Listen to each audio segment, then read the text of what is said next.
Nekaj manj kot leto dni do začetka Paralimpijskih iger v Parizu kaže odštevalnik Zveze za šport invalidov Slovenije Slovenskega paralimpijskega komiteja, ki stoji v Ljubljani ob Zaloški cesti.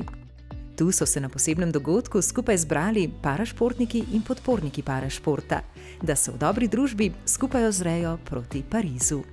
Z časovne razdalje enega leta je vse skupaj precej mirno, ker organizacija iger z vidika samega športnih objektov in paralimpijske vasi poteka nemoteno, je skladno z načrti. Seveda je pa veliko vznemirjenje, ker si želimo, da bi šlo čim več športnikov na paralimpijske igre. Slovenci imamo kar nekaj želez v ognju, v parastrelstvu še, v paranamiznem tenisu, v paraatletiki, parakolesarstvu, v boči, v sedeči odbojki. 3 vozovnice za Pariz že imamo. 2 mesti sta Dejan Fabčič in Živa Lavrinc pristreljala paralokostrelcem. 3. pa drži trdno v rokah naš odličen parastrelec, dobitnik že 4 olimpijskih odličij, Franček Gorazd Tiršek. Ko športnik enkrat osvoji kvoto za olimpijske oziroma paralimpijske igre, je to zelo prijeten občutek, kajti vemo, da vsak športnik si vsaj enkrat v življenju želi nastopiti na olimpijskih igrah. Če pa se ti ta sreča nasmehni že 4., je pa res to lepo. Še ena medalistka paralimpijskih iger je bila na dogodku. Olimpijska zmagovalka v paranamiznem tenisu v Atenah 2004, Mateja Pintar-Pustovrh, ki se zdaj večkrat predstavi v vlogi voditeljice dogodkov. Zame še vedno nastopati na paralimpijskih igrah kot športnik je stvar, s katero se nobena druga ne more meriti. Ampak po drugi strani pa jaz sem kar zadovoljna tudi v tej novi vlogi, pa en tak lep način, da ostajam v stiku s parašportom. Svoje pomembne vloge izven tekmovališč pa odigrajo tudi podporniki slovenskega parašporta. V tem smislu nam to, da smo lahko tudi podporniki parašporta takole aktivni, pravzaprav usmišlja ali pa udejanja naše poslanstvo v praksi. Hkrati nam pa to daje ogromno energije in smo navdušeni, da smo lahko zraven in navijamo tudi za Pariz. Ko se začne odštevanje do paralimpijskih iger, se mi zdi, da je to tako, kot da vsi čakamo, kdaj bo šampanj spočil.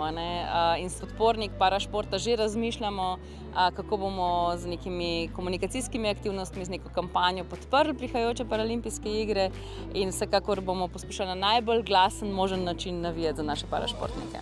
Še posebej, kadar spremljamo paraolimpice, nas vse te naše motivacijske besede, kot so mobilnost za vse, Start Your Impossible in podobnem, res dotaknejo. Kadar se res družita človek s pozitivno energijo in šport, vedno nastane pravljica. In to, kar smo danes tukaj videli in kar bomo videli naslednje leto v Parizu, verjamem, da bo pravljica tudi za nas Slovence.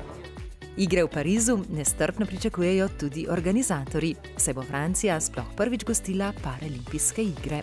It's a great opportunity to create bonds between people. I hope we'll make the best of this opportunity and that we'll have lots of Slovene visitors in Paris and in the other cities hosting the games.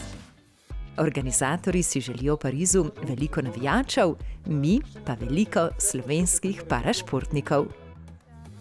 Ob isti priložnosti, po nastavitvi odštevalnika dni do začetka paralimpijskih iger, pa so na Zvezi za šport invalidov Slovenije, Slovenskem paralimpijskem komiteju, predstavili tudi svojo novo celostno grafično podobo. Nova podoba tudi zaradi novih pravilnikov Mednarodnega paralimpijskega komiteja.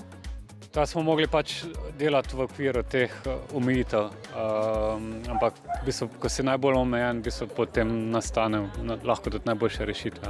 Predvsem smo pazili na to, tudi, da je logotip uporaben, pa predvsem zato, ker bi radi se približali nekako mladim generacijam, da je uporaben tudi na socialnih omrežjih.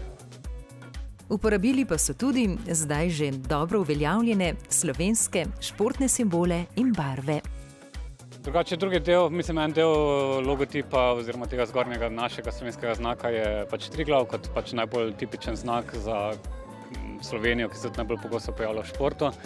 Zgoraj ga pa obkroža krog oziroma prstan, ki ponazarja združevanje športnikov oziroma zvezo kot ta neki osrednji člen združevanja parašporta v Sloveniji.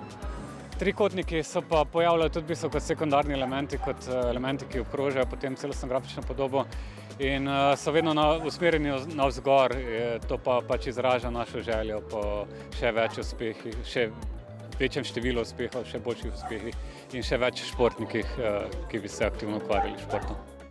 Neodštevalnik dni do začetka Paralimpijskih iger tudi vas vzpodbudi, da navijate tudi za naše parašportnike in spremljate njihove športne uspehe na socialnih omrežjih.